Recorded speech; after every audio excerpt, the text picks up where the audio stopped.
नमस्कार व्यूअर्स, और आप सब लोग कैसे हैं। आशा करती हूँ आप सब लोग अच्छे होंगे, स्वस्थ होंगे और मेरा शिव पुराण का पाठ अवश्य देखते होंगे। तो सबसे पहले हम जान लेते हैं कि कल तक हमने कहाँ तक पढ़ा था। तो कल तक था कि श्री हरि का कथन सुनकर दुखारी हर ने उनकी बात का अनुमोदन किया और नाना प्रकार के धर्मों का उपदेश देकर हम दोनों के हित की इच्छा से हमें अनेक प्रकार के वर दिए। इसके बाद भक्त वत्सल भगवान शंभु कृपापूर्वक हमारी ओर देखकर हम दोनों के देखते देखते वहीं से ऐसा अंतर्ध्यान हो गए। तभी से इस लोक में लिंग पूजा का विधान चालू हुआ है। लिंग में प्रतिष्ठित भगवान शिव भोग और मोक्ष देने वाले हैं। शिवलिंग की जो वेदी या अर्घ्य है वह महादेवी का स्वरूप है और लिंग साक्षात महेश्वर का लिंग का अधिष्ठान होने के कारण भगवान शिव को लिंग कहा गया है, क्योंकि उन्हीं में निखिल जगत का लय होता है। महामुने, जो शिवलिंग के समीप कोई कार्य करता है उसके पुण्य फल का वर्णन करने की शक्ति मुझ में नहीं है। तो कल तक यहाँ तक था। अभी मैं बता दूँ आपको कि ये पाठ एक शुभ कार्य है, मंदिर के लिए है और इसमें मैं आप सब लोगों का सहयोग चाहती हूँ कि आप लोग इसमें मेरा सहयोग करें, सब्सक्राइब करें, लाइक करें और शेयर करें ताकि मेरा ये उद्देश्य पूर्ण हो जाए। तो जिस मंदिर का मैं वर्णन कर रही हूँ उस मंदिर की मैं वीडियो डालती हूँ, आप लोग देखिए और मुझे बताएं कि आपको मेरा पाठ कैसा लग रहा है।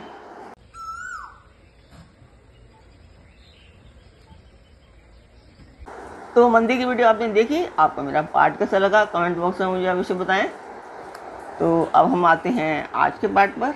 स्वागत करती हूँ मैं आप सभी का अपने इस कार्यक्रम शिव पुराण में। तो आज के शिव पुराण के पाठ में है कि शिव पूजन की विधि तथा उसका फल। तो ऋषि कहते हैं, व्यास शिष्य महाभाग सूत जी, आपको नमस्कार है। आज आपने भगवान शिव की बड़ी अद्भुत एवं परम पावन कथा सुनाई है। दयानिधि, ब्रह्मा और नारद जी के संवाद के अनुसार आप हमें शिव पूजन की वह विधि बताइए जिससे यहाँ भगवान शिव संतुष्ट होते हैं। ब्राह्मण, क्षत्रिय, वैश्य और शुद्र सभी शिव की पूजा करते हैं। वह शिव पूजन कैसे करना चाहिए? आपने व्यास जी के मुख से इस विषय को जिस प्रकार सुना हो वह बताइए। महर्षियों का वह कल्याणप्रद एवं श्रुति सम्मत वचन सुनकर सूत जी ने उन मुनियों के प्रश्न के अनुसार सब बातें प्रसन्नतापूर्वक उन्हें सुनाई। तो सूत जी कहते हैं, मुनीश्वरों, आपने बहुत अच्छी बात पूछी है, परंतु वह रहस्य की बात है। मैंने इस विषय को जैसे सुना है और जैसे मेरी बुद्धि है उसके अनुसार आज मैं कुछ कह रहा हूँ। जैसे आप लोग पूछ रहे हैं उसी तरह पूर्व काल में व्यास जी ने सनत कुमार जी से पूछा था, फिर उसे उपमन्यु जी ने भी सुना था। व्यास जी ने शिव पूजन आदि जो भी विषय सुना था उसे सुनकर उन्होंने लोकहित की कामना से मुझे पढ़ा दिया था। इसी विषय को भगवान श्री कृष्ण ने महात्मा उपमन्यु से सुना था। पूर्व काल में ब्रह्मा जी ने नारद जी से इस विषय में जो कुछ कहा था वही इस समय मैं कहूँगा। ब्रह्मा जी ने कहा, नारद, मैं संक्षेप में लिंग पूजन की विधि बता रहा हूँ, सुनो। जैसा पहले कहा गया है कि वैसा जो भगवान शंकर का सुख में निर्मल और सनातन रूप है उसका उत्तम भक्तिभाव से पूजन करें। इससे समस्त मनोवांछित फलों की प्राप्ति होती है। दरिद्रता, रोग, दुख तथा शत्रु जनित पीड़ा, ये 4 प्रकार के पाप तभी तक रहते हैं जब तक मनुष्य भगवान शिव की पूजा नहीं करता। भगवान शिव की पूजा होते ही सारे दुख विलीन हो जाते हैं और समस्त सुखों की प्राप्ति होती है।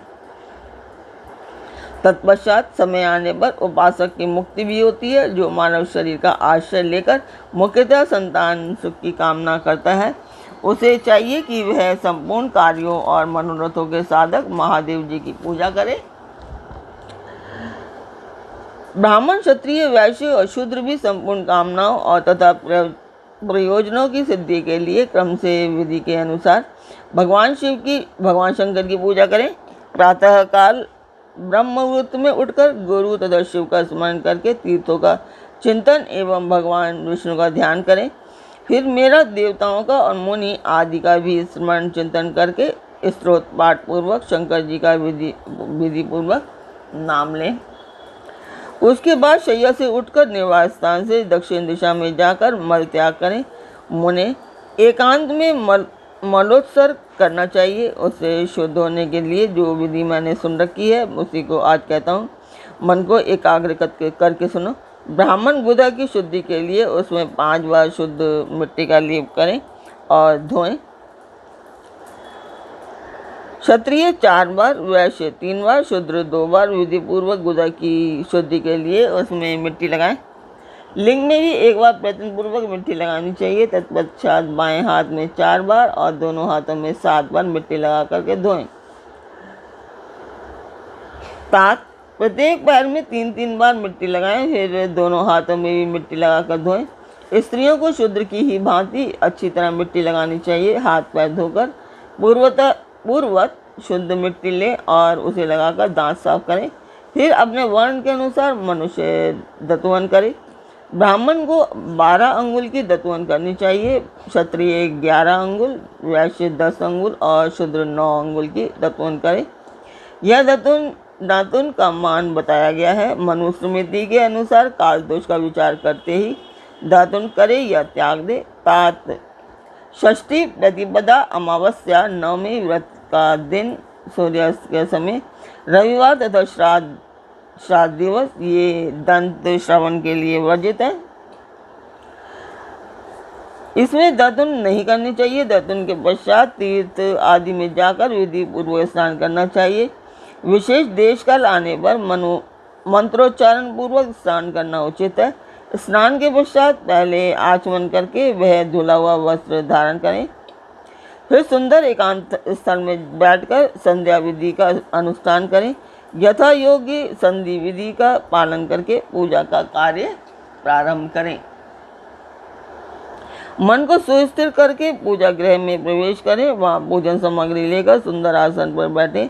पहले न्यास आदि करके क्रमशः महादेव जी की पूजा करें। शिव की पूजा से पहले गणेश जी का, द्वारपालों की और दिक्पालों की भी भली भांति पूजा करके पीछे देवताओं के लिए पीठ स्थान की कल्पना करें अथवा अष्टदल कमल बनाकर पूजा द्रव्य के समीप बैठें और उस कमल पर ही भगवान शिव को समासीन करें। तत्पश्चात 3 आचमन करके पुनः दोनों हाथ जोड़कर 3 प्राणायाम करके मध्यम प्राणायाम अर्थात कुंभक करते समय त्रिनेत्रधारी भगवान शिव का इस प्रकार ध्यान करें। उनके 5 मुख हैं, 10 भुजाएं हैं, शुद्ध स्फटिक के समान उज्ज्वल कांति है। सब प्रकार के आभूषण उनके श्रीअंगों को विभूषित करते हैं तथा वे व्याघ्र चर्म की चादर ओढ़े हुए हैं। इस तरह ध्यान करके यह भावना करें कि मुझे भी इनके समान ही रूप प्राप्त हो जाए। ऐसी भावना करके मनुष्य सदा के लिए अपने पाप को भस्म कर डाले। इस प्रकार भावना द्वारा शिव का ही शरीर धारण करके उस परमेश्वर की पूजा करें। शरीर शुद्धि करके मूल मंत्र का क्रमशः न्यास करें अथवा सर्वत्र प्रणव से ही षडंग न्यास करें। ओम आदित्यादि रूप से संकल्प वाक्य का प्रयोग करके फिर पूजा आरंभ करें। पाद्य, अर्घ्य और आचमन के लिए पात्रों को तैयार करके रखें।